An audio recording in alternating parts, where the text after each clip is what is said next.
সংক্ষিপ্ত আলোচ্য বিষয় সন্তানের প্রতি মাতা-পিতার মৌলিক দায়িত্ব ও কর্তব্য।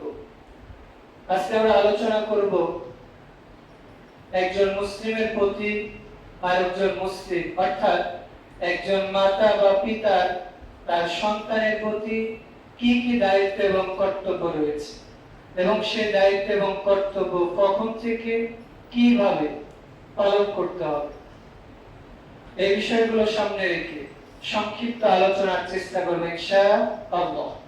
ওয়া তাওফিক ইল্লা বিল্লাহি আলাইহি তাওয়াক্কালতু ওয়া ইলাইহি উনিব। আমরা গত জুমাতে আদর্শ পরিবারের বৈশিষ্ট্য নিয়ে আলোচনা করেছিলাম। আদর্শ পরিবারের অন্যতম একটা বৈশিষ্ট্য ছিল দিনদার, পরহেজগার, আল্লাহওয়ালা স্ত্রী। এই আলোচনারই ধারাবাহিকতায় আজকে আমাদের দ্বিতীয় পর্বের আলোচনা যে সন্তানের প্রতি আমরা যারা অভিভাবক রয়েছি অথবা আগামীতে যারা অভিভাবক হব তাদের কি কি দায়িত্ব এবং কর্তব্য রয়েছে, কি কি কাজ করা উচিত। আমরা তো মনে করি যে আমি বিয়ে করেছি, স্বামী স্ত্রী বৈধভাবে সম্পর্কের ফলে যে সন্তান হলো, তাকে স্কুল কলেজ ইউনিভার্সিটিতে পড়ালাম, ভালো খেতে দিলাম, ভালো পড়তে দিলাম, বিয়ের শাদীর ব্যবস্থা করলাম, ব্যাস আমার দায়িত্ব শেষ। না, একজন আদর্শবান অভিভাবকের মৌলিক দায়িত্ব শুরু হয়ে যায় যখন একজন অভিভাবক, একজন মানুষ যেদিন থেকে বালেগ হয়ে গেছে সেই দিন থেকে সে একজন অভিভাবক হওয়ার মতো সক্ষমতা রাখে। তার মানে আমি আপনি যেদিন বালেগ হয়ে গেছি, বালেগ হওয়ার যে আলামত গুলো রয়েছে নারী বা পুরুষের, এইগুলো যেদিন থেকে প্রকাশ পেয়েছে ওই দিন থেকে আমি আপনি প্রত্যেকে এক একজন অভিভাবক হওয়ার মতো সক্ষমতা বা ক্ষমতা রাখি। যদি সক্ষমতা বা ক্ষমতা নাই রাখতাম তাহলে আমরা বালেগ হতাম না। যদিও আমাদের দেশে রাষ্ট্রীয়ভাবে বিয়ের জন্য নির্দিষ্ট একটা বয়স সীমা আছে, কিন্তু ইসলাম এটাকে অনুমোদন করে না। ইসলাম বলে যখন একজন ব্যক্তির উপরে বালেগ হয়ে যায়, তার দৈহিক এবং আর্থিক সামর্থ্য থাকে, যৌবনকে কন্ট্রোল করতে পারে না, তার বয়স হোক 10 অথবা হোক 100, তার উপর বিয়ে করা জরুরত হয়েছে। একজন ব্যক্তি যদি 13 বছর বয়সে বালেগ হয়ে যায়, সে যদি মনে করে যে আমি 20 বছর, 25 বছর, 30 বছর পর্যন্ত আমার যৌবনকে কন্ট্রোল করতে পারবো, মানে আমাকে দ্বারা পাপ কাজ হবে না, জিনা হবে না, তাহলে সে বিয়ে দেরিতেও করতে পারে। তবে রাসূলুল্লাহ সাল্লাল্লাহু আলাইহি ওয়াসাল্লামের ওই হাদিসটা মনে রাখতে হবে, সহিহ মুসলিম হাদিস, বনি আদমের এমন কিছু জিনার পাপ আছে যে পাপগুলো তার আমলনামায় লেখা হবেই হবে। সেগুলো কি? আদম সন্তান যখন চোখ দিয়ে কোনো বেগানা নারীকে দেখে, অথবা কোনো পুরুষের দিকে হোক অথবা কোনো প্রাণীর দিকে হোক, যে কোনো দিকে কুদৃষ্টিতে তাকাবে, খারাপ চিন্তা করে তাকাবে, সেটাই তার জন্য জিনা। ওই তাকানোটার কারণে সে জিনার পাপী হবে। যখন একজন পুরুষ বা নারী আর একজন নারী বা পুরুষকে বৈধ নারী বা পুরুষ ব্যতীত অন্য কাউকে যৌক্তিক চাহিদা দিয়ে স্পর্শ করবে, ওইটা তার হাতের জিনা। যখন সে তার শরীরের অঙ্গ প্রত্যঙ্গ দিয়ে ফিজিক্যাল ভাবে সে জিনা করবে, এটা তার শারীরের প্রত্যেকটি অঙ্গ প্রত্যঙ্গ জিনার পাপ হবে। রাসূলুল্লাহ সাল্লাল্লাহু আলাইহি ওয়াসাল্লাম বলছেন যে আদম সন্তান যখন অন্তরে কল্পনা করে, কুচিন্তা করে, তখন আল্লাহ রাব্বুল আলামিন তাকে সুযোগ দেন যে সে যদি ওই কুচিন্তা থেকে ফিরে আসে তাহলে আল্লাহ রাব্বুল আলামিন তার আমলনামায় পাপ দেন না। তবে কোন আদম সন্তান যদি অন্তরে ভালো কাজ করার ইচ্ছা করে, যে কেউ আজকে ইচ্ছা করেছে যে আজকে আমরা বাইতুর রহমান জামে মসজিদে যে আজানের আগেই যাব, খুতবা শুনব, তো কোন কারণে সে আজানের আগে আসতে পারে না, এই যে সে নিয়ত করেছে, নিয়তের কারণে আল্লাহ তার আমলনামায় নেকি দিয়ে দেয়, বলে সুবহানাল্লাহ। আর একজন ব্যক্তি নিয়ত করেছে যে আজকে রাত 3টার সময় উঠে আমি ব্রাজিল আর্জেন্টিনার খেলা দেখব, তো এই খেলা দেখা তো গত জমায় বলেছে এটা হারাম, এটা জুয়া, তো দেখবে, দেখার জন্য নিয়ত করেছে, কিন্তু আল্লাহ তার অন্তরটাকে পরিবর্তন করে দিয়েছে। সে খেলা দেখতে উঠেছিল ঠিকই, কিন্তু খেলা না দেখে সে তাহাজ্জুদে দাঁড়িয়ে গেছে। তাহলে ও যে অন্তরে নিয়ত করেছিল খেলা দেখবে, জেনা করবে, আরেকজন মেয়ের সাথে ফোনে কথা বলবে, ও নিয়ত করেছিল, কিন্তু নিয়ত যে পরিবর্তন করেছে, পরিবর্তনের কারণে আল্লাহ তার আমলনামায় একটা নেকি দিয়ে দেবে বলে সুবহানাল্লাহ। তাহলে আদম সন্তান জেনা বিভিন্ন ভাবে করতে পারে, কল্পনার মাধ্যমে করতে পারে, চোখের মাধ্যমে করতে পারে, অঙ্গ প্রত্যঙ্গ দ্বারা স্পর্শের মাধ্যমে করতে পারে, এবং ফিজিক্যাল ভাবেও সে করতে পারে। তো এই জন্য রাসূলুল্লাহ সাল্লাল্লাহু আলাইহি ওয়াসাল্লাম বলছেন, এই বিষয়টি আমরা বিস্তারিত পরে আলোচনা করব ইনশাআল্লাহ। তবে সংক্ষেপে কথা যেটা রাসূলুল্লাহ সাল্লাল্লাহু আলাইহি ওয়াসাল্লাম বলছেন, ইয়া মাশারাশ শাবাব, হে যুবক সম্প্রদায় যারা রয়েছে, মান ইসতাতা মিনকুমুল বা'আ ফালিয়াতাযাওয়াজ, তোমরা যারা বালেগ হয়ে গেছো, যাদের বিয়ে করার সক্ষমতা রয়েছে আর্থিক এবং দৈহিক, ফালিয়াতাযাওয়াজ, তারা বিয়ে করো। ফাইল্লা মাস্তাতি, যদি তুমি এতে সক্ষম না হও, যদি বিয়ে করার মতো তোমার শারীরিক সক্ষমতা আছে কিন্তু আর্থিক সক্ষমতা নেই, অথবা তোমার আর্থিক সক্ষমতা আছে কিন্তু শারীরিক ভাবে তুমি আনফিট, তাহলে কি করবা? আলাইকুম বিসসাওম, তোমার উপর জরুরত হচ্ছে সিয়াম রাখা। ফাইন্নাহু লাহু বিজা, এই সিয়ামে তোমাকে জিনা থেকে, পাপ থেকে, অশ্লীলতা থেকে তোমাকে দূরে রাখবে। সুবহানাল্লাহ। তাই রাসূলুল্লাহ সাল্লাল্লাহু আলাইহি ওয়াসাল্লাম যুবকদেরকে প্রেসক্রিপশন দিলেন যে প্রথমত তুমি বালেগ হয়েছো, যদি তোমার দৈহিক আর্থিক সামর্থ্য থাকে দ্রুত বিয়ে করে ফেলো। এইবার রাসূলুল্লাহ সাল্লাল্লাহু আলাইহি ওয়াসাল্লাম বলছেন, তোমার দৈহিক বা আর্থিক দুইটার কোনো একটা কম আছে। যদিও কিছু কিছু সালাফদের মত যে কেউ যদি আর্থিকভাবে অসচ্ছল হয়, সে ভবিষ্যতে সে ঋণ যেটা নিয়েছে ঋণ পরিশোধ করতে পারে, তাহলে সে কিছু ধার দেনা করে হলেও বিয়ে শাদী করতে পারে। কিন্তু সে যদি ঋণ পরিশোধ করার মতো সক্ষমতা না থাকে, স্ত্রীকে যদি পর্দার মধ্যে না রাখতে পারে, বৈধভাবে হালাল রিজিক যদি তার মুখে তুলে দিতে না পারে, তাহলে তার জন্য বিয়ে করা জায়েজ। আর যে ব্যক্তি শারীরিকভাবে আনফিট, তার জন্য তো বিয়ে করা হারাম। আবারও খেয়াল করে, প্রথমত যার দৈহিক আর্থিক সামর্থ্য আছে তার উপর বিয়ে করা ফরজ। দৈহিক আর্থিক সামর্থ্য আছে, যৌবন কন্ট্রোল করতে পারে, তার জন্য বিয়ে করা সুন্নাহ। আর্থিকভাবে অসচ্ছল কিন্তু দৈহিকভাবে সচ্ছল, ঋণ করে হলেও সে বিয়ে করতে পারে, কিন্তু দৈহিকভাবে যদি আনফিট হয়, তার জন্য বিয়ে করা হারাম। এবার আসুন, আমরা বালিগ হয়ে গেছি, বিয়ে করার বয়স হয়ে গেছে, এখন আমাদের জন্য যেটা জরুরত সেটা হচ্ছে আল্লাহর কাছে রাত দিন দোয়া করতে হবে। রব্বানা হাব লানা মিন আজওয়াজিনা ওয়া যুররিয়াতিনা কুররাতা আয়ুনি ওয়াজআলনা লিল মুত্তাকিনা ইমামা। সূরা ফুরকান 25 নম্বর সূরার 74 নম্বর আয়াতে আল্লাহ বলছে, রাত দিন তোমরা আল্লাহকে বলবা, রব্বানা হাব লানা মিন আজওয়াজিনা ওয়া যুররিয়াতিনা কুররাতা আয়ুনি, আল্লাহ আপনি আমাকে এমন স্ত্রী দেন, আমাকে এমন স্বামী দেন, এমন সন্তান আদি দেন যারা আমাদের জন্য চক্ষু শীতলকারী হতে পারে। ওয়াজআলনা লিল মুত্তাকিনা ইমামা, আর এই সন্তান, এই স্ত্রী, এই স্বামী, এই পরিবার যাতে মুত্তাকি আল্লাহ ভীরু আল্লাহওয়ালাদের অন্তর্ভুক্ত হতে পারে, তাদের নেতৃত্ব দিতে পারে এবং জান্নাতে যাওয়ার মাধ্যম হতে পারে বলে সুবহানাল্লাহ। তার মানে আল্লাহ রাসূল সাল্লাল্লাহু আলাইহি ওয়াসাল্লাম বলে দিয়েছে যে যখনই বালেগ হয়েছে রাত দিন এই দোয়া করতে হবে। এরপর আরো একটা দোয়া করতে হবে, সূরা সফফাত 37 নম্বর সূরা 99 নম্বর আয়াত, যেটা ইব্রাহিম আলাইহিস সালাম করেছিলেন, রব্বি হাবলি মিনাস সালিহিন, আল্লাহ আপনি আমাকে নেক সন্তান দান করেন। তার মানে আপনি বিয়ের আগে রাত দিন দোয়া করেছেন, দোয়া করতে করতে বিয়ে করতে যাচ্ছেন, বিয়ে করতে যাওয়ার পর আপনাকে চারটা জিনিস দেখতে হবে। সহিহ মুসলিম 5381 নম্বর হাদিস, রাসূলুল্লাহ সাল্লাল্লাহু আলাইহি ওয়াসাল্লাম বলছেন, তুলকাল মারাতু লি আরবাই, মানুষ যখন বিয়ে করে মানুষ তাকে চারটি জিনিস, কয়টা জিনিস দেখে? হাদিসটা ভালো করে খেয়াল করুন। আমরা অনেক আলেম ওলামাও এই হাদিসের অনুবাদ ভুল করি।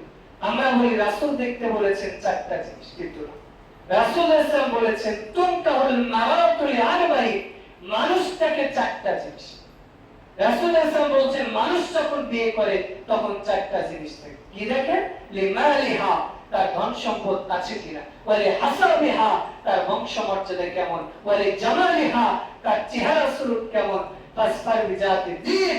রাসূল সাল্লাল্লাহু বলছেন মানুষটাকে তার বংশ ভালো কিনা, মানুষটাকে তার টাকা পয়সা আছে কিনা, মানুষটাকে তার চেহারা সুরত ভালো কিনা। কিন্তু আমি বলি যে কারো যদি বংশ ভালো না হয়, টাকা পয়সা না থাকে, চেহারা সুরত কিছুই ভালো নয়, কিন্তু তার মধ্যে একটা জিনিস আছে, সেটা হচ্ছে দিনদারিতা। ফাসফার বিজাতি দ্বীন, তোমরা দিনদারিতাকে প্রাধান্য দাও, এইটাকে অগ্রাধিকার দাও। যদি তোমরা দিনদারিতা পেয়ে যাও, তার চেহারা ভালো না, বংশ ভালো না, টাকা পয়সা নেই, এই কথা বলে যদি তুমি দিনদার মেয়েকে বিয়ে না করো, তাহলে তারিবাত ইয়াদাক, তুমি যেন তোমার দুই হাতকে নিজেই ধ্বংস করো। মানে আরবদের এটা একটা সংস্কৃতি, এটা তারা বোঝাতে চাচ্ছে যে তোমরা হচ্ছে নিজের অকল্যাণ নিজেই দেখে দিয়ে আসছো। এই জন্য ইমাম তাইমী রাহিমাহুল্লাহ বলছেন যে কোন মেয়ের মধ্যে যদি দিনদারিতা থাকে আর দুনিয়াবি কোনো কিছু কমতি থাকে, এই বিষয়ের কারণে যদি কোনো ব্যক্তি বিয়ে না করে, তাহলে এই ব্যক্তির সংসারে বারাকা হবে। এই জন্য তিনি উপদেশ দিয়েছেন যে বিয়ের আগে তুমি তাহলে আগে দেখো তার বংশটা ভালো কিনা, তুমি দেখো তার সাথে তোমার কুফু আছে কিনা, মানে অর্থনৈতিক অবস্থাটা তার ভালো কিনা, তুমি দেখো তার চেহারা সুরত ভালো কিনা, তুমি দেখো তার বংশটা ভালো কিনা, এরপরে তুমি তার দিনদারিতার খোঁজ নাও। তুমি যদি এই তিনটার প্রতি স্যাটিসফাই হও, এরপরে দিনদারিতার বিষয়ে যদি তুমি ইনশিওর হও যে না তার মধ্যে দিনদারিতা আছে, তাহলে তুমি তাকে পরিত্যাগ করতে পারবা। যদি পরিত্যাগ করো, তাহলে তুমি উম্মার জন্য, জাতির জন্য, সমাজের জন্য, নিজের জন্য ক্ষতি ডেকে নিয়ে আসবে। এই জন্য বিয়ের ক্ষেত্রে আমাদের এই চারটা বিষয় অবশ্যই মানুষটাকে, কিন্তু আমাদের দেখতে হবে মৌলিকভাবে দিনদারিতা। আর অন্য বিষয়গুলো যদি থাকে তাহলে তো সেটা ভালো। কেউ দিনদার আছে, চেহারা ভালো, বংশ ভালো, তার টাকা পয়সাও আছে, তাহলে এটা তো আরো ভালো। কিন্তু আমাদের মৌলিকভাবে দিনদারিতাকে প্রাধান্য দিতে হবে। আল্লাহ তৌফিক দান করুন। আর আমরা আল্লাহর কাছে বালে হওয়ার পর থেকে দোয়া করেছি, এবার চারটা জিনিস দেখে দিনদার মেয়েকে বিয়ে করেছি। বিয়ে করার আগে আমাদের ইস্তেখারা করতে হবে। ইস্তেখারা মানে একটা হচ্ছে বিশেষ সালাত। সালাতের মধ্যে একটা দোয়া আছে, আল্লাহুম্মা ইন্নী আস্তাগফিরুকা বিইলমিকা ওয়াস্তাগফিরুকা, এরকম একটা দোয়া আছে। এই দোয়াটা পড়ে আল্লাহর কাছে রাত দিন কান্না করতে হবে, আল্লাহ আমি যাকে বিয়ে করতে যাচ্ছি, এই বিয়েটা যদি আমার জন্য কল্যাণকর হয়, আমি যে ছেলেটাকে বিয়ে করতে যাচ্ছি যদি আমার জন্য কল্যাণকর হয়, আমাকে ইলহাম করে। তাহলে আল্লাহ রাব্বুল আলামিন তাকে ইলহাম করবে। ইলহাম মানে তার অন্তরের মধ্যে আল্লাহ মেসেজ দিবে যে না, এই বিয়েটা তুমি করো, এই বিয়েটা করো, এই কাজটা করো, এই ব্যবসা করো, এই জায়গায় দোকান দাও, এই চাকরিটা করো, এই যে আল্লাহ তোমাকে বারাকা দিবে। আর যদি অকল্যাণ হয়, তাহলে আল্লাহ স্বপ্নের মাধ্যমে দেখাতে পারে, অথবা অন্তরের মধ্যে ইলহাম করে দিতে পারে। বাস, আপনি ইলহাম পেয়েছেন, বৈধভাবে বিয়ে করেছেন, এরপরে সন্তান পেতে এসেছে, তার আগে আপনাদের মৌলিকভাবে করণীয় আছে। স্বামী স্ত্রী যখন ফিজিক্যাল সম্পর্ক করবে, তাদের জন্য আবশ্যক ওয়াজিব হচ্ছে দোয়া পাঠ করা। বিসমিল্লাহি আল্লাহুম্মা জান্নিবনা শাইতান ওয়া জান্নিবিশ শাইতান মা রাযাকতানা। এই শয়তান না করার কারণে আপনি আপনার স্ত্রীর সাথে যখন ফিজিক্যাল সম্পর্ক করছে, শয়তান অংশগ্রহণ করছে, যার কারণে আপনার প্রথম দিন থেকে সন্তানকে শয়তান ওয়াসওয়াসা দিচ্ছে, এই শয়তান ভালো হবে না, এটাই স্বাভাবিক। কারণ আপনি বীজ রোপণ করেছেন ভুল পদ্ধতিতে, ওই বীজে ভালো ফল হবে না, এটাই স্বাভাবিক। এই যে এখন কাঁঠালের সিজন, আমরা জানি যে কাঁঠাল গাছ যদি পানি আটকে যায়, পানি থাকে সেই জায়গায় হয়। তো আপনি খাল পাড়ে যে খালের কাছে যে কাঁঠালের বীজ লাগিয়েছেন আর আশা করছেন যে এখান থেকে ভালো কাঁঠাল গাছ হবে, কারণ আপনি এমন জায়গায় বীজ রোপণ করেছেন, আপনার জায়গাটাই তো ভুল, পদ্ধতিটাই তো ভুল। আপনি যদি এখন জায়গাটাও ভালো আপনি চয়েস করেছেন, করার পরে সেখানে আপনি ইট দিয়েছেন, পাথর দিয়েছেন, তার মধ্যে আপনি কাঁঠালের বীজ লাগিয়েছেন, তাহলে কি সেখান থেকে ভালো ফলন হবে? ঠিক আমাদেরকেও রাসূল সাল্লাল্লাহু আলাইহি ওয়াসাল্লাম যে দোয়াটা শিখিয়ে দিয়েছে, সেই দোয়াটা পাঠ করতে হবে। এরপরে ফজরের সালাত জরুরি ভিত্তিতে পড়তেই হবে। আমরা অনেক সময় গোসল করতে হবে, বিভিন্ন সুতার দিয়ে বা বিভিন্ন কথা বলে সালাতে আসি না, যার কারণে প্রথম দিন থেকে আমার সন্তান শয়তান ওয়াসওয়াসা করছে, আমাকে ওয়াসওয়াসা দিচ্ছে, মানে সালাত বা ইসলামের বিধান থেকে সে শুরু থেকে দূরে সরে যাচ্ছে। এরপরে আপনার স্ত্রীর পেটে সন্তান এসেছে, রাত দিন দোয়া করতে হবে, রব্বি হাবলি মিনাস সালিহিন। আপনার স্ত্রীর পেটে সন্তান এসেছে, বেশি বেশি কোরআন তেলাওয়াত করতে হবে, বেশি বেশি সালাত দিয়ে সাহাবীদের জীবনী পড়তে হবে। ওর কাজ নেই সারাদিন মোবাইল ফোন টিপতে পারবে, সারাদিন টিভি ভিসিডি দেখতে পারবে। এরপরে সন্তান আসবে যখন হবে, তাকে মানসিকভাবে আপনাকে সাপোর্ট দিতে হবে, নরমাল ভাবে সন্তান প্রসব করার জন্য আপ্রাণ চেষ্টা করতে হবে। একান্তই যদি বাধ্য হয় সেক্ষেত্রে সিজার ভিন্ন কথা। তাহলে আপনার এই কথা মনে রাখতে হবে, আপনার মা চাচি তাদের যদি 10টা 15টা 20টা ছেলে নিয়ে নরমাল হয়, আপনার হওয়া স্বাভাবিক, কিন্তু না হওয়ার কারণ হচ্ছে আমাদের মাইন্ড এইভাবে সেট আপ হয়ে গেছে। দ্বিতীয়ত আমাদের খাদ্যের মধ্যে ভেজাল, সবকিছুর মধ্যে যখন ভেজাল 2 নাম্বার চলে এসেছে, আর সন্তান জন্ম হওয়ার আগে থেকেই তো আমরা ডাক্তারের কাছে রাত দিন স্ত্রীকে নিয়ে যাচ্ছি। তো এই স্ত্রীর পেট যদি হাজার হাজার ডাক্তার দেখে, শত শত ডাক্তার দেখে, ওইখান থেকে আল্লাহর ওলি বের হবে কিভাবে? গত 3 বছর আগে আমাদের সিরাজগঞ্জে একটা ডাক্তারের কাছে গিয়েছি, আমার পেটে একটা সমস্যার কারণে এক্সরে করতে। তখন উনি বলছে, হুজুর আপনার আগে যে মহিলাটা এক্সরে করে গেল, আলট্রা করে গেল, এই মহিলাটা 11 বার 9 মাসের মধ্যে আলট্রা করেছে। তো যে মহিলা 11 বার 9 মাসের মধ্যে পেটে আলট্রা করে ডাক্তারকে দেখায়, ওই মহিলার পেট থেকে আল্লাহ ওলি হবে কেন?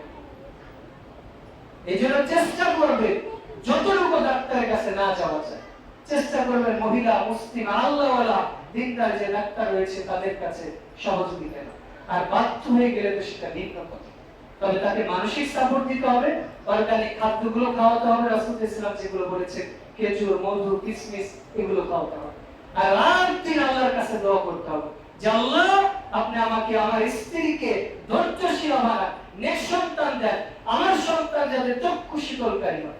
এইবার সন্তান হয়েছে, এখন আপনার প্রতি জরুরি কর্তব্য। আল্লাহ রাব্বুল আলামিন সূরা কাহাফ 17 নম্বর সূরার 46 নম্বর আয়াতে বলছে, আল মালু ওয়াল বানুনা জিনাতুল হায়াতিদ দুনিয়া। আল্লাহ বলছেন তোমার ধন সম্পদ, টাকা পয়সা, ছেলে মেয়ে, এগুলো তোমাদের দুনিয়ার জীবনের জিনাত, সৌন্দর্য। টাকা পয়সা, ছেলে মেয়ে, এগুলো তোমাদের দুনিয়ার জীবনকে শোভামণ্ডিত করে, সৌন্দর্যমণ্ডিত করে। আপনার অনেক টাকা পয়সা আছে, অনেক বাড়ি ঘর আছে, কিন্তু ছেলে মেয়ে নাই, বাড়িটা ঘরটা ফাঁকা ফাঁকা লাগে। আপনার অনেক ছেলে মেয়ে আছে, কিন্তু থাকার মতো জায়গা, বাসা বাড়ি নেই। এরপরেও আপনার জন্য দুনিয়াটা কষ্টকর হবে। ওই যে গত জুমায় বলেছিলাম যে আদর্শ পরিবারের বৈশিষ্ট্য হচ্ছে প্রশস্ত বাড়ি হবে। তো প্রশস্ত যদি বাড়ি হয়, থাকার জন্য যদি সুন্দর ঘর হয়, তাহলে আপনার জন্য ভালো হবে, ছেলে মেয়ের জন্য ভালো হবে। তো যাই হোক, আল্লাহ রাব্বুল আলামিন বললেন ছেলে মেয়ে, ধন সম্পদ, এগুলো হচ্ছে আমাদের জন্য নিয়ামত। সূরা তাগাবুনে আল্লাহ বলছেন, ওয়া আলা, তোমরা জেনে রাখো, আন্নামা আমওয়ালাকুম ওয়া আওলাদুকুম ফিতনাহ, তোমাদের ছেলে মেয়ে, ধন সম্পদ, টাকা পয়সা, এগুলো তোমাদের জন্য ফিতনা। ফিতনা কাদের জন্য? যে তার স্ত্রীকে হালাল ভাবে পর্দার মধ্যে রাখতে পারে, যে তার স্ত্রীকে ইসলামী শরীয়তের বিধানের মধ্যে রাখতে পারে না। ফিতনা কার জন্য? যে তার ছেলেকে মেয়েকে ইসলামের বেসিক নলেজ দিতে পারে না, ইসলামের শিক্ষা দিতে পারে না, হালাল হারামের জ্ঞান দিতে পারে না। তার জন্য এই স্ত্রী, এই ছেলে, এই মেয়ে, এই পরিবার জাহান্নামে যাওয়ার কারণ হবে। আল্লাহ রাব্বুল আলামিন সূরা লুকমানে বলছে, নিশ্চয় তোমাদের স্ত্রী, তোমাদের পরিবার, এগুলো তোমাদের শত্রু। আদুউল্লাহ, আল্লাহ স্পষ্ট বলছে আদুউল্লাহ, মানে তোমাদের স্ত্রী, তোমাদের সন্তান, তোমাদের শত্রু। শত্রু কিভাবে? কারণ আপনি বিয়ে শাদী করেন নাই, চাকরিতে যা পেয়েছেন তাই দিয়ে আপনার সংসার চলে গেছে। এবার আপনি চাকরি করেছেন, স্ত্রী ছিল, 2টা ছেলে মেয়ে হয়েছে, 5টা ছেলে মেয়ে হয়েছে, যা ইনকাম করেন তা দিয়ে চলে না। এইবার স্ত্রীর জন্য, পরিবারের জন্য আপনি হালাল হারাম যাচাই বাছাই না করে দেদারসে আপনি ইনকাম করছেন। তার মানে আপনি বৈধভাবে অবৈধ, বৈধভাবে একসাথে মিক্স করে ইনকাম করার কারণে আপনার স্ত্রী, পরিবার, পরিজন সেটা ভক্ষণ করছে। এরপরে আপনার স্ত্রী, পরিবার, পরিজন দিন মেনে চলছে না। তার মানে আপনি একা ছিলেন, দিন খুব ভালোভাবে মানতে পারতেন, এখন আপনার স্ত্রী দিন মানে না, সন্তান দিন মানে না। তার মানে ওই স্ত্রী, ওই ছেলে, ওই মেয়ে আপনার জন্য শত্রু, মানে জাহান্নামে যাওয়ার কারণ। আপনার ওই স্ত্রী, আমার ওই স্ত্রী, আপনার ওই স্ত্রী, ওই ছেলে, ওই মেয়ে যখন জাহান্নামে যাবে, তখন আমাদের ছেলে মেয়ে আল্লাহকে বলবে, আল্লাহ ওই যে আমার পিতা, ওই পিতা হাজী সাহেব হজ করেছে, ভালো কাজ করেছে, আমাকে কখনো বলে নাই যে হারাম রিলেশন করা যাবে না, আমাকে কখনো বলে নাই হারাম ইনকাম করা যাবে না, আমাকে কখনো সালাতের শিক্ষা দেয় নাই, আমাকে কখনো হালাল হারামের শিক্ষা দেয় নাই। আল্লাহ আজকে আমি তো একটা জাহান্নামে যাব না।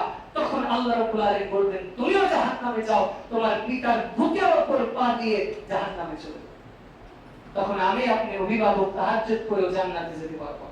আমার স্ত্রীরা যখন জাহান্নামে যাবে, তখন বলবে যে আল্লাহ ওই যে আমার স্বামী, সে কখনো আমাকে পর্দার কথা বলে, আমার স্বামী আমাকে কখনো সালাতের কথা বলে, আমার স্বামী তার ভাইয়ের সামনে আমাকে যেতে বলেছে, আমার স্বামী বিভিন্ন কনসার্টে, বিভিন্ন গানের অনুষ্ঠানে, বিভিন্ন জায়গায় আমাকে নিয়ে গেছে, আমার স্বামী তো আমাকে কখনো নিষেধ করে নাই। আল্লাহ বলবে, ঠিক আছে, তুমি এবং তোমার স্বামী উভয়ই জাহান্নামে যাও। তার মানে স্ত্রী, পরিবার, পরিজন আমাদের জন্য শত্রু হয়ে যেতে পারে যদি আমরা তাদেরকে দ্বীনের উপর পরিচালিত না করি। আল্লাহ রাব্বুল আলামিন আমাদের স্ত্রী, সন্তানাদি জান্নাতে যারা আমাদের উসিলা বা মাধ্যম হিসাবে কবুল করুন। আমিন। এবার আমাদের সন্তান জন্মগ্রহণ করবে বা জন্মগ্রহণ করেছে, এখন আমাদের জন্য মৌলিক করণীয় হচ্ছে সন্তান জন্মগ্রহণ করার সঙ্গে সঙ্গে আযান দিতে হবে। যদি আমাদের দেশে প্রচলিত আছে এক কানে আযান, এক কানে ইকামত, এটা বিশুদ্ধ নয়।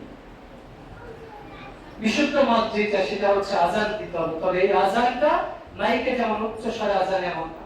আপনার সন্তান হয়েছে, সন্তানটাকে আপনি কোলে দিয়ে, হাত দিয়ে কানের মধ্যে হাত দিয়ে, হাতে কোলে নেবেন, এক হাত দিয়ে কানে হাত দিয়ে আযান দিবেন। উচ্চ স্বরে আযান দিতে হবে না। বা সন্তান আছে দূরে, আপনি আছেন দূরে, এইটা সুন্নাহ হচ্ছে আপনার সন্তানকে কোলে নিয়ে, আপনি হন বা যেই হোক, যেই থাকবে, সন্তানকে কোলে নিয়ে আযান দিতে হবে। এইবার সন্তান জন্মগ্রহণ করার সঙ্গে সঙ্গে আযান দিয়েছে, আউযু বিকালিমাতিল্লাহি তাম্মাতি মিন শাররি মা খালাক, আউযু বিকালিমাতিল্লাহি মিন কুল্লি শাইতানিন হাম্মাহ ওয়া মিন কুল্লি আইনিন লাম্মাহ। মানে আল্লাহ, আপনি আমার এই সন্তানকে শয়তানের ওয়াসওয়াসা থেকে, মানুষের বদনজর থেকে, মানুষের কুনজর থেকে হেফাজত করেন। আরবিতে যদি নাও পারেন, অন্তত বাংলাতে বলতে হবে। সন্তান হয়ে গেছে, যত দ্রুত সম্ভব সন্তানের লজ্জাস্থান ঢেকে দিতে হবে। সন্তানের শরীরে যে নাপাকি আছে, এগুলো পরিষ্কার পরিচ্ছন্ন করে যে কোনো কাপড়, জামা কাপড় দিয়ে তার লজ্জাস্থান ঢেকে দিতে হবে। ছেলে হোক বা মেয়ে হোক, ছোট হোক বা বড় হোক, চেষ্টা করতে হবে যে সব সময় একান্ত বাধ্য বা বড় ধরনের সমস্যা না থাকলে তাদের লজ্জাস্থান ঢেকে রাখার চেষ্টা করতে হবে। অনেক সময় আমাদের দাদা চাচা যারা আছে, দুষ্টামি করে বাচ্চাদের বিভিন্ন জায়গায় হাত দেয়, চাচা ইসলাম। প্রথমত যারা দাদা বা দাদা থেকে উপরে যারা, এরা আমি আমার সন্তানের জন্য যেমন পিতা, আমার আব্বা ওর পিতা, আমার দাদা ওর পিতা, তার উপরে যত আছে সবাই হচ্ছে ওর পিতা। অনেকের কাছে কথাটা নতুন মনে হতে পারে। তিরমিজি হাদিস, রাসূল ইসলাম বলছে, আনা ইবনে আব্দুল মুত্তালিব, আমি হচ্ছে আব্দুল মুত্তালিবের সন্তান। রাসূলের আব্বার নাম কি আব্দুল মুত্তালিব নাকি আব্দুল্লাহ? তার রাসূল ইসলাম বুঝাতে চাইলেন যে তার পিতা আব্দুল্লাহ যেমন, তার দাদা আব্দুল মুত্তালিবও তার জন্য তেমন। এই জন্য আমরা অনেক সময় দুষ্টামি করে দাদা বা দাদার উপরে যারা আছি, তোকে নিকাহ করব, বিয়ে করব, এই করব, সেই করব না, এটা হারাম। আমি আমার ছেলের জন্য, মেয়ের জন্য যেমন পিতা, আপনিও মানে দাদা বা উপর থেকে যত আছে তারাও তার জন্য পিতা। খুব খেয়াল রাখতে হবে এই বিষয়গুলো। এরপর সন্তানের 7 দিনের দিনে আকিকা করতে হবে। 7 দিনের দিন মৌলিক আমাদের কিছু কাজ আছে। 7 দিনের দিন তার নামকরণ করতে হবে। 7 দিনের দিন তার মাথার চুল কর্তন করতে হবে। 7 দিনের দিন তার আকিকা এবং নামকরণ, এই মৌলিকভাবে 3টা কাজ করতে হবে। প্রথমত তার নামকরণ করতে হবে, দ্বিতীয়ত আকিকা করতে হবে, তৃতীয়ত তার চুল কর্তন করতে হবে। রাসূল ইসলাম বলছেন, সহিহ বুখারী হাদিস, আহাব্বু আসমাইকুম ইলাল্লাহি আব্দুল্লাহ আব্দুর রহমান, আল্লাহর কাছে সবচেয়ে প্রিয়, সবচেয়ে ভালো নাম হচ্ছে আব্দুল্লাহ এবং আব্দুর রহমান। এই দুইটা নামকে আল্লাহ সবচেয়ে বেশি পছন্দ করেন। তবে আপনি অর্থবোধক যে কোনো আরবি নাম রাখবেন। নবী রাসূলদের নাম যদি রাখেন সেটাও জায়েজ আছে। আল্লাহর যে নামগুলো রয়েছে সিফাতি নাম, তবে আল্লাহর সিফাতি নামের আগে অবশ্যই আত শব্দটা যোগ করতে হবে। আল্লাহর নাম রাজ্জাক, আমাদের নাম রাখতে আব্দুর রাজ্জাক। আল্লাহর নাম খালিক, আমাদের নাম রাখতে আব্দুল খালিক। আল্লাহর নাম মালিক, আমাদের নাম রাখতে হবে মালিক। আল্লাহর নাম আজিজ, আমাদের নাম রাখতে হবে আব্দুল আজিজ। আল্লাহর নাম হাকিম, আমাদের রাখতে হবে আব্দুল হাকিম। তার মানে আদ শব্দটা লাগাতে হবে। আমরা অনেক সময় একজনের নাম হচ্ছে আব্দুল হাকিম, আমরা বলি এই হাকিম। একজনের নাম বারি, আব্দুল বারি, আমরা বলি এই বারি। এটা বলা যাবে না, বরং আদ শব্দটা লাগাতেই হবে। প্রত্যেকটা মানুষের যে নামটা আছে এই নামটা সুন্দর করেই রাখা উচিত। কারণ কেউ প্রশ্ন করতে পারে যে আরবি নাম কেন রাখবো, বাংলা নাম রাখতে পারবো না? জি, আরবি নামই রাখতে হবে, অর্থবোধক নাম রাখতে হবে। কি জন্য? কারণ রাসূল ইসলাম বলছেন কিয়ামতের মাঠে বান্দার যেটা ভালো নাম, ওই ভালো নাম ধরে আল্লাহ ডাকবে। তো আপনার নাম যদি পচা, ধলা, কালা, মিট্টু, জন্টু, মেছি, নেইমার এইগুলো হয়, তো আল্লাহ কিয়ামতের দিন বলবে কালা ইবনে কালা, মানে কালার ছেলে কালা। এই জন্য নামগুলো অবশ্যই অর্থবোধক রাখতে হবে। ধরেন যে আমার আব্বার নাম, দাদারা তত বুঝতেন না, আব্বার নাম রেখেছিল চাঁদনি, তো তার নাম চেঞ্জ করে রাখা হয়েছে রহমাতুল্লাহ। তার মানে আমার নাম শহীদুল্লাহ ইবনে রহমাতুল্লাহ। তো কিয়ামতের মাঠে আল্লাহ যখন বলবে চাঁদনিয়া, নামটা শুনলে কেমন লাগবে না? মানে চাঁদ এটা তো হচ্ছে ফার্সি শব্দ, মিয়া সম্মানিত ব্যক্তিকে বলা, তো এটা বাংলা এবং ফার্সি দুইটা শব্দের সমন্বয়। তার মানে কি, আপনার যদি নাম যদি অর্থবোধক না হয় আপনি চেঞ্জ করতে পারেন, চেঞ্জ করাই উচিত। আপনি বলতে পারেন আমার সার্টিফিকেটে আছে, এনআইডি তে আছে, যদি এনআইডি তে চেঞ্জ করতে পারেন ভালো, যদি না পারেন অন্তত মানুষকে বলে দিবেন যে আমার সার্টিফিকেটে এই নাম, তবে আমার মূল নাম ভালো নাম হচ্ছে এইটা। আর আপনার নাম যদি ভালো হয় আল্লাহ কি আমাদের দিন ভালো নাম ধরেই দেন, আর খারাপ যদি নাম হয় ওই নামটা ধরেই আল্লাহ দেন। এমনকি নামের প্রভাবও মানুষের পড়ে। রাসূল সাল্লাল্লাহু আলাইহি ওয়াসাল্লাম একদিন একজন ব্যক্তিকে বলছে তোমার নামটা সাহাল রাখো। সাহাল মানে হচ্ছে সহজ। তো তখন ওই ব্যক্তি বলছে না, আমার বাপ দাদা যে নাম রেখেছে ওইটাই আমি রাখবো। সাঈদ ইবনে মুসাইয়িব একজন বিখ্যাত তাবী, তিনি বলছেন যে আমার দাদার দাদা, তার নাম রাসূল সাল্লাল্লাহু আলাইহি ওয়াসাল্লাম সাহাল রাখতে বলেছিল, তো তিনি সাহাল রাখেন। অন্য একটা নাম রেখেছিল যার অর্থ হচ্ছে কর্কশ, কঠিন। তো তিনি বলছেন যে আমি দেখেছি আমার বংশের যতগুলো মানুষ, প্রত্যেকটা মানুষের আচার ব্যবহারের মধ্যে কর্কশতা আছে, কঠোরতা আছে। এই জন্য নাম অবশ্য অর্থবোধক রাখতে হবে। আপনার নাম যখন হবে আব্দুল্লাহ, একজন ডাক দিচ্ছে আব্দুল্লাহ মানে আল্লাহর বান্দা, শহীদুল্লাহ মানে আল্লাহর রাস্তায় শহীদ হওয়া, যুদ্ধ করা। একজনের নাম আব্দুর রহমান, আল্লাহর বান্দা, রহমানের বান্দা। আজিজ, আব্দুল আজিজ, পরাক্রমশালীর বান্দা। তার মানে ওই নামের প্রভাবটা তার মধ্যে পড়বে। এই জন্য অবশ্যই ভালো নাম রাখতে হবে। 7 দিনের দিন চুল কেটে ফেলতে হবে। যদি বড় ধরনের সমস্যা না থাকে তাহলে 7 দিনের দিন চুল কেটে, চুলটা যতটুকু চুল আছে ততটুকু রূপা ওজন করে, রূপার যে দাম ওই দামটা গরিব মিসকিনকে দিয়ে দিতে হবে। এরপরে 7 দিনের দিনে আকিকা করতে হবে। 7 দিনের দিন ছেলে যদি হয় তাহলে 2টা ছাগল, আর মেয়ে যদি হয় তাহলে 1টা। তবে ছেলের ক্ষেত্রে যদি কারো আর্থিক অসচ্ছলতা থাকে একটাও দিতে পারে, তবে উত্তম হচ্ছে 2টা। আমাদের দেশে কুরবানির সাথে আকিকা দেয়, গরু দিয়ে আকিকা দেয়, এটা কিয়ামত পর্যন্ত জায়েজ। আবারও বলছি, কিয়ামত পর্যন্ত আকিকা এবং কুরবানি একই পশুতে জায়েজ। কিয়ামত পর্যন্ত সারা দুনিয়ার গরু দিয়ে যদি আপনি আকিকা দেন, আকিকা হবে।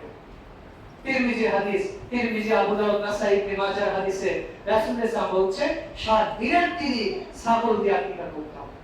এখন কেউ 7 দিন আকিকা করতে পারে না, সে যখনই সময় পাবে যত দ্রুত সম্ভব আকিকা করে ফেলতে হবে। তবে 7 দিনে করতে পারি নাই বা 7 দিনে একটু সমস্যা, 21 দিনে করব, 14 দিনে করব, এটা না।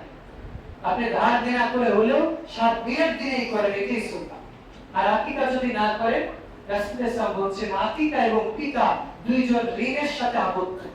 মানে ঋণ যেমন পরিশোধ করতেই হবে, আকিকা ঠিক পিতার পক্ষ থেকে জরুরি করতেই হবে।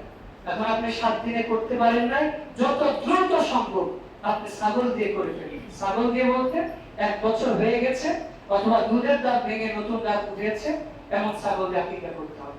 আকিকার গোশত নির্দিষ্ট কোনো ভাগ বন্টন, এই গোশত আপনি চাইলে সমাজের লোককে ভাগ করে দিয়ে দিতে পারেন, দাওয়াত করেও খাওয়াতে পারেন, যেভাবে আপনার জন্য সহজ আপনি সেভাবেই মানুষকে দিয়ে দিতে পারেন ইনশাআল্লাহ। এরপরে বাচ্চাকে তাহনিক করাতে হবে। তাহনিক অর্থ মিষ্টি জাতীয় অর্থাৎ খেজুর বা মধু জাতীয় জিনিস আল্লাহওয়ালা আলেম মানুষকে ওই খাদ্যটা মুখের ভিতর দিতে হবে। ধরেন আপনার বাচ্চা হয়েছে, আপনি একজন শুধু মাদ্রাসায় পড়েছে, দাওরা ফারিক করেছে, মাদানি হয়েছে, এইটা যার মধ্যে আল্লাহর ভয় আছে, তাকওয়া বানা আলেম আল্লাহওয়ালা মানুষ, এমন মানুষের কাছে নিয়ে যেতে হবে। সে মাদ্রাসায় পড়ুক অথবা না পড়ুক, আল্লাহওয়ালা মানুষ, সেই মানুষের কাছে যাবে। যাওয়ার পরে একটা খেজুর দিবে, খেজুরটা উনি মুখের মধ্যে চিবাবে, তার লালা জেলা লেগে থাকবে, ওইটা হাত দিয়ে বাচ্চার ঠোঁটের মধ্যে দিয়ে ও যতটুকু খাক, যতটুকু ওর মুখের মধ্যে যাবে, এর কারণে আল্লাহ রাব্বুল আলামিন তাকে বারাকা দিয়ে দিবেন। সুবহানাল্লাহ। এইজন্য সাহাবীরা তাদের সন্তান হলেও রাসূলের কাছে নিয়ে যেত। রাসূল সাল্লাল্লাহু তাদের জন্য দোয়া করে দিতেন। এই রাসূলের দোয়ার বদৌলতে আল্লাহ রাব্বুল আলামিন তাদেরকে অনেক বড় মুহাক্কিক দ্বীনের কাজের দায়ী হিসেবে কবুল করতেন। কিন্তু আমরা কি করি? আলেমদের কাছে তো নিয়ে যাওয়া দূরের কথা, আলেমদের কাছে যদিও নিয়ে যায়, তাহানি করানোর আগে আমার ক্যামেরা সেলফি দিচ্ছি, ওই তাহানি দিয়ে কোনো কাজ হবে। আর আমরা তো সরকার হওয়ার আগে নাম চিন্তা ভাবনা করেছি, এখন তো ফুটবল খেলা চলে, অমুক দেশের অমুক খেলোয়াড়ের নামকরণ করবে। এই বিজাতীয়দের কোন নামে নামকরণ করতে হবে, বরং সুন্নাহ মত হবে আল্লাহ ওয়ালা আলেমদের সহবতে নিয়ে যাবে, তাদের কাছ থেকে দোয়া নেবে। আর যে সমস্ত লোক ইসলাম পালন করে না, অন্তত ৫ ওয়াক্ত সালাত পড়ে না, অথবা কুদৃষ্টি দেয়, জিনা ব্যভিচার করে, এই সমস্ত মানুষের কাছে বাচ্চা দিবেন না। আবারও যে সমস্ত মানুষ পাপ করে, ইসলামের বিধান মানে না, যার দৃষ্টিতে খারাপ কিছু রয়েছে, চেষ্টা করবেন, যদিও এটা কঠিন, এরপরেও যথারীতি চেষ্টা করবেন এমন মানুষ থেকে তাকে দূরে রাখা। কারণ তার কুদৃষ্টি নজরের কারণে আমার আপনার সুন্দর বাচ্চাটা অসুস্থ হয়ে যেতে পারে, এমনকি মারাও যেতে পারে। কারণ রাসূল বলছেন যে মানুষের তাকদীর যদি কোনো কিছু পরিবর্তন করতে পারে, তাহলে সেইটা হচ্ছে মানুষের কুদৃষ্টি। কুদৃষ্টি এতটাই ভয়াবহ, আল্লাহ আমাদেরকে হেফাজত করুন। আর এরপর সন্তানের প্রতি মাতা পিতার মায়ের জরুরত হচ্ছে অন্তত 2 বছর তাকে বুকের দুধ পান করাতে হবে। যদি বড় ধরনের কোনো সমস্যা না থাকে, তাহলে মায়ের প্রতি সন্তানের হক, তাকে 2 বছর দুধ পান করাতে হবে। সূরা কাহফে বর্ণিত হয়েছে, সূরা কফে বর্ণিত হয়েছে 30 মাস, অর্থাৎ 2.5 বছর। এখন কেউ যদি 2.5 বছরের বেশি পান করায়, তাদের সমস্যা। 3 বছর, 3.5 বছর যদি কোনো বাচ্চা পান করে দুধ, এতেও সমস্যা নেই, পান করাতে পারে।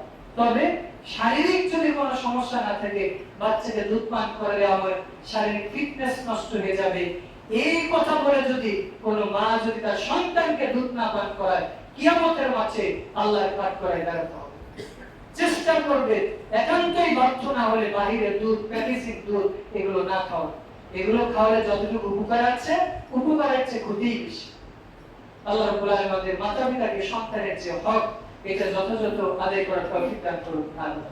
এরপর সন্তান আল্লাহ রাব্বুল আলামিন আপনাকে 1টা 2টা 5টা 10টা যতটাই যে, এটা নিয়ামত মনে করবেন, এটাকে বোঝা মনে করবেন না যে আমার 2টা সন্তান আছে, আর একটা হলে আমি কিভাবে খাওয়াবো, কি খাওয়াবো, কি পড়াবো, এই 2টাই তো চালাতে পারি।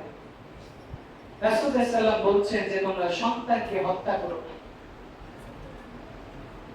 আল্লাহ রাব্বুল আলামিন সূরা আন-নামে বলছেন 6 নম্বর সূরা 51 নম্বর আয়াত, ওয়ালা তাকতুলু আওলাদাকুম মিন ইমলাক নাহনু নারযুকু ওয়া ইয়াহুম, তোমরা তোমাদের সন্তানদেরকে খাদ্যর ভয়ে, জীবিকার ভয়ে হত্যা করো না। নাহনু নারযুকু ওয়া ইয়াহুম, আমরা তোমাদের যেমন রিজিক দেই, ওদেরকেও রিজিক দিব, রিজিক নিয়ে তোমাদের টেনশন করতে হবে না।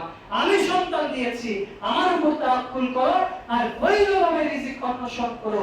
আমি যে রিজিক দিব, ওই রিজিকে বারাকা দিয়ে দিব, এতে তুমিও খেতে পারবা, তোমার সন্তানও খেতে পারবা, কিন্তু সন্তান হত্যা করো না।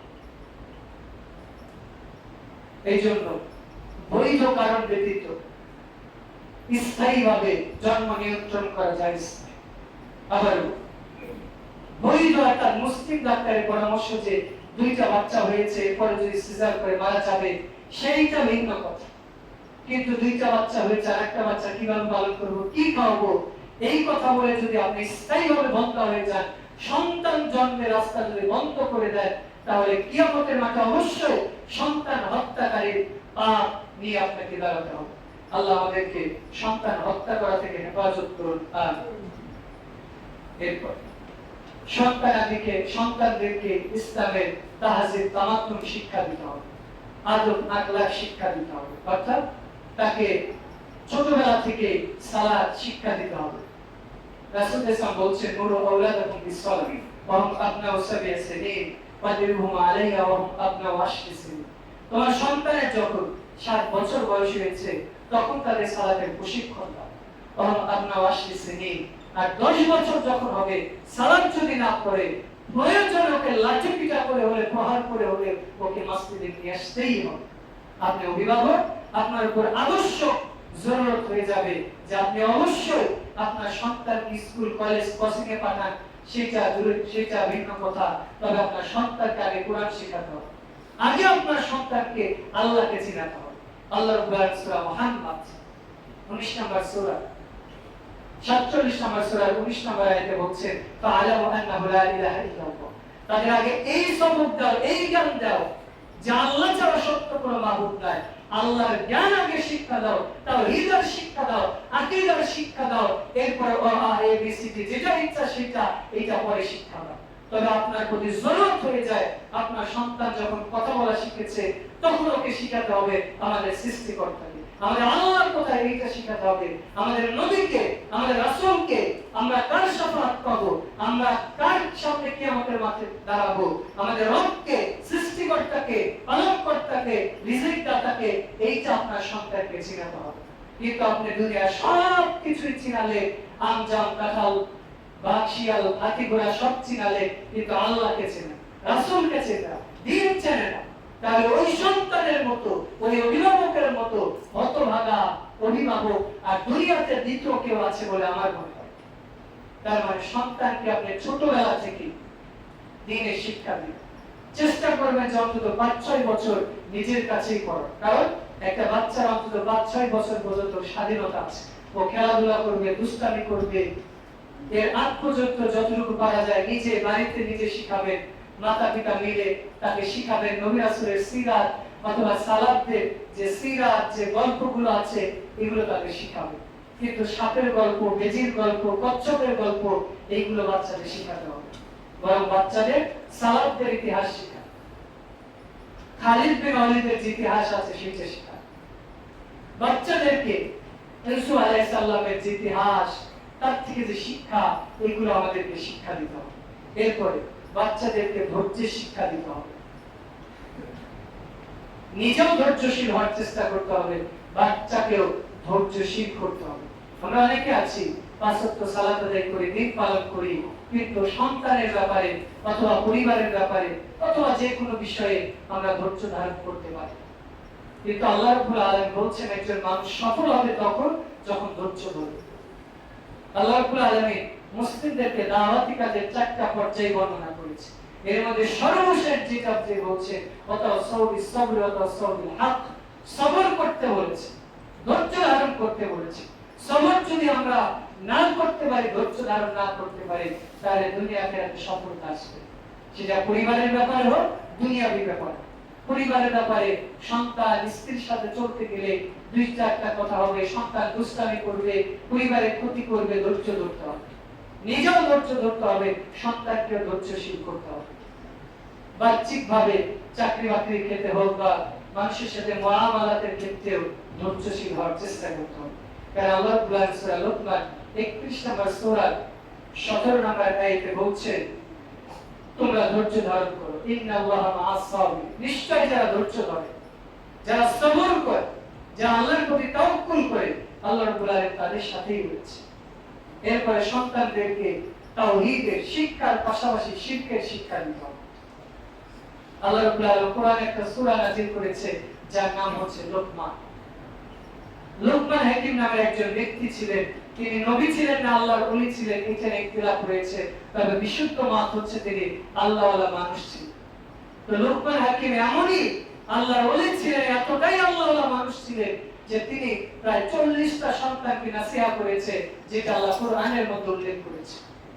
তার মধ্যে সবচেয়ে গুরুত্বপূর্ণ যেটা নাসিহা, সূরা লোকমানের 13 নম্বর আয়াতে লোকমান তার সন্তানকে ডেকে বলছে, ইয়া বুনাইয়া, হে আমার আদরের সন্তান, লা তুশরিক বিল্লাহ, তুমি আল্লাহর সাথে কাউকে শরীক করবে না। ইন্না শিরকা লাযুলমুন আযীম। হে আমার সন্তান, হে আমার বাবা, হে আমার মা, হে আমার বৎস, হে আমার সন্তান, জেনে রাখো দুনিয়াতে সবচেয়ে বড় জুলুম হচ্ছে, সবচেয়ে বড় অত্যাচার হচ্ছে, সবচেয়ে বড় পাপ হচ্ছে, সবচেয়ে বড় বেহায়াপনা হচ্ছে আল্লাহর সাথে শরীক করা। আল্লাহর সাথে কোনো ব্যক্তি, কোনো বস্তু, কোনো মাধ্যমকে সমকক্ষ করা হচ্ছে সবচেয়ে বড় জুলুম। আপনি আপনার সন্তানকে সবকিছু শিক্ষা দিয়েছেন, কিন্তু তাওহীদের শিক্ষা যদি না দেন, শিরক থেকে যদি সন্তানকে দূরে না রাখেন, তাহলে সন্তানের সব আমল বরবাদ হয়ে যায়। এরপরে সন্তানকে সত্যবাদিতার শিক্ষা দিতে হবে। সত্যবাদিতা বলতে সন্তানকে বলতে হবে যে বাবা, তুমি তো ছোট মানুষ, তুমি রাস্তায় চলতে গেলে অথবা খাবার নিতে গেলে প্লেট পড়ে যাবে, গ্লাস ভেঙে যাবে, খাবার নষ্ট করবা, কিন্তু যদি নষ্ট করো, প্লেট ভেঙে যায়, দোষ করো, সেটা স্বীকার করো। আর আপনি যদি এই শিক্ষা, আমি যদি আমার সন্তানকে এই শিক্ষা না দেই, ও ছোটবেলা থেকে একটা গ্লাস ভেঙে ফেলে ওইটা গোপন করবে। তো ছোটবেলা থেকে যখন ও মিথ্যে বলা শিখবে, সত্যবাদিতা ওর মধ্যে থাকবে না, ও যত বড় হবে তত মিথ্যা তত বেশি বলবে, তত ওর মাধ্যমে দেশ এবং জাতি তত বেশি ক্ষতিগ্রস্ত হবে। এরপর অন্যায় কাজ দেখলে নিজেও সেটাকে প্রতিহত করার চেষ্টা করতে হবে, সন্তানকেও যথাযথভাবে প্রতিরোধ করার জন্য শিক্ষা দিতে হবে। সন্তানকে শিক্ষা দিতে হবে, বাবা, কেউ যদি চুরি করে তাকে সহযোগিতা করা যাবে না, কেউ যদি গান বাজনা করে, মদ খায়, গাঁজা খায়, সেখানে থাকা যাবে না। কেউ যদি তোমাকে মারধর করে, তুমি চুপ করবা, তাকে ভালো কথা বলবা, তাকে ধৈর্য ধরবা, ধৈর্য ধরতে বলবা, মানুষকে সালাতের জন্য আহ্বান করবা, মানুষকে দান সদকা করতে বলবা, ছোটদেরকে স্নেহ করবা, বড়দেরকে সম্মান করবা। এইভাবে বাচ্চাদেরকে অন্যায় থেকে, পাপ থেকে দূরে রাখার শিক্ষা দিতে হবে। কারণ আল্লাহ রাব্বুল আলামিন বলছেন সূরা ইমরান 3 নম্বর সূরার 110 নম্বর আয়াতে, তা'মুরুনা বিল মারুফ ওয়া তানহাউনা আনিল মুনকার। তোমরা সৎ কাজ থেকে মানুষকে আদেশ করো, সৎ কাজের মানুষকে আদেশ করো এবং অসৎ কাজ থেকে মানুষকে নিষেধ করো। এরপর সন্তানকে সৎ সঙ্গ, মানে সৎ বন্ধুর সহবতে থাকার জন্য তাকে নাসিহত করতে হবে। এবং আমাকে আপনাকে খেয়াল করতে হবে, আমার ছেলে, আমার মেয়ে কার সাথে চলে, কার সাথে উঠে, কার সাথে বসে, কার সাথে গল্প করে, কার সাথে খেলা করে, এটা খুব খেয়াল রাখতে হবে। কারণ ও যার সাথে চলাফেরা করবে, হয়তো আপনার পরিবার ভালো, ফ্যামিলি ভালো, বাড়িতে ভালো থাকে, কিন্তু বাইরে গেলে ও কার সাথে মেশে এটা তো আপনি জানেন না। আপনাকে খুব খেয়াল রাখতে হবে আপনার ছেলে, আপনার মেয়েটা কার সাথে চলে, কার সাথে খেলে, কার সাথে উঠা বসে। কারণ আপনার অজান্তে সে এমন একটা পাপ করতে পারে, এমন একটা অন্ধকার জগতে চলে যেতে পারে, যেটার কারণে আপনার হা হুতাশ করতে হবে। হা হুতাশ করে আপনার কোনো তখন ফায়দা হবে। এই জন্য রাসূল সাল্লাল্লাহু আলাইহি ওয়াসাল্লাম বলছেন, লা তুসাহিবিল মুমিন, তোমরা মুমিন ছাড়া, আল্লাহওয়ালা ছাড়া, দিনদার ছাড়া কাউকে বন্ধু হিসেবে গ্রহণ করো। রাসূল সাল্লাল্লাহু আলাইহি ওয়াসাল্লাম বলছেন, আল মারউ খলিলু আলা রিজাল, কোন ব্যক্তি তার বন্ধু আচার ব্যবহার যেমন হয়, চরিত্র যেমন হয়, তার প্রভাবে সে প্রভাবিত হয়। অর্থাৎ তার বন্ধু যদি ভালো হয় সেও ভালো হয়, তার বন্ধু যদি খারাপ হয় সেও খারাপ হয়। আল্লাহ আমাদের ভালো বন্ধুর সহবতে থাকার তৌফিক দান করুন, আমিন। এরপরে সন্তানকে হালাল হারাম শিক্ষা দিতে হবে। আল্লাহ রাব্বুল আলামিন বলছে, ইয়া আইয়ুহাল্লাযীনা আমানু কুলু মিম্মা ফিল আরদি হালালান তাইয়্যিবা, জমিনে যেটা হালাল এবং তাইয়্যিব পবিত্র খাদ্য আছে এগুলো খাও। আল্লাহ এই আয়াতে দুইটা শব্দ বলেছে, একটা হালাল আর একটা তাইয়্যিব। হালাল কোনটা? আপনি খেজুর খাচ্ছেন, হালাল। আপনি গরুর গোশত খাচ্ছেন, হালাল। আপনি আপেল খাচ্ছেন, হালাল। তবে আপনি হালাল টাকা দিয়ে হালাল খাদ্য কিনেছেন, এটা হালাল। কিন্তু আপনি বাজার থেকে আপেল কিনে নিয়ে এসেছেন, দেখেছেন যে আপেলটা পচে গেছে। আপনি গোশত নিয়ে এসেছেন, ফ্রিজে রেখে দিয়েছিলেন, 3 দিন কারেন্ট ছিল না, ফ্রিজ থেকে বের করে দেখছেন গোশত পচে গেছে। আপনি চিন্তা করছেন যে 700 টাকা কেজি গোশত কিনেছি, এটা ফেলে দিব না, একটু নাক মুখ বন্ধ করে খেয়েই ফেলি। ওই খাদ্যটা এখন আপনার জন্য তাইয়্যিব, পবিত্র, যদিও হালাল টাকা দিয়ে কিনেছেন, যদিও হালাল খাদ্য, কিন্তু ওর খাদ্যের গুণগত মান নষ্ট হওয়ার কারণে ওইটা এখন আর তাইয়্যিব না, ওইটা এখন আর আমাদের জন্য জায়েজ না, ওইটা এখন আর আমাদের জন্য বৈধ না। এরপর বাচ্চাকে নীতি নৈতিকতা শিক্ষা দিতে হবে। বাচ্চাকে কোনটা ভালো, কোনটা মন্দ, কোনটা হালাল, কোনটা হারাম, এই নীতি নৈতিকতার শিক্ষা দিতে হবে। এরপর বাচ্চাকে খেলাধুলাও করাতে হবে, খেলাধুলার প্রতি উৎসাহিত করতে হবে। আল্লাহ রাসূল সাল্লাল্লাহু আলাইহি ওয়াসাল্লাম তিরমিজির 1637 নম্বর হাদিসে বলছেন যে মানুষ যে দুনিয়াতে খেলাধুলা করে এই সব খেলাধুলাই হারাম, তবে ওই সমস্ত খেলাধুলা হালাল যে খেলাধুলার মধ্যে মানুষের দৈহিক ব্যায়াম রয়েছে, শারীরিক বিকাশ ঘটে। এই সমস্ত খেলার মধ্যে রাসূল সাল্লাল্লাহু আলাইহি ওয়াসাল্লাম উল্লেখ করেছে তীর নিক্ষেপ করা, ধনুক নিক্ষেপ করা, ঘোড়দৌড় শিক্ষা করা, এগুলো মুসলিম উম্মার জন্য জরুরি। গত জুমায় যেটা বলেছিলাম যে প্রত্যেক মুসলিম প্রাপ্তবয়স্ক হওয়ার সাথে সাথে তার উপর সামরিক জ্ঞান অর্জন করা ফরজ হয়েছে। এইটা হচ্ছে তার দলিল। রাসূল সাল্লাল্লাহু আলাইহি ওয়াসাল্লাম বলছেন যে সাহাবীরা তাদের ছোট ছোট বাচ্চাদের সিয়াম রাখাতে অভ্যস্ত করত। তো ছোট বাচ্চারা কষ্ট পেত, তখন তারা কি করত? বাচ্চাদেরকে কাপড় দিয়ে পুতুল বানিয়ে সেটা দিয়ে খেলাতো, এরপরে তারা খেলতে খেলতে ঘুমিয়েছে। এখানে মৌলিক একটা মাসালা।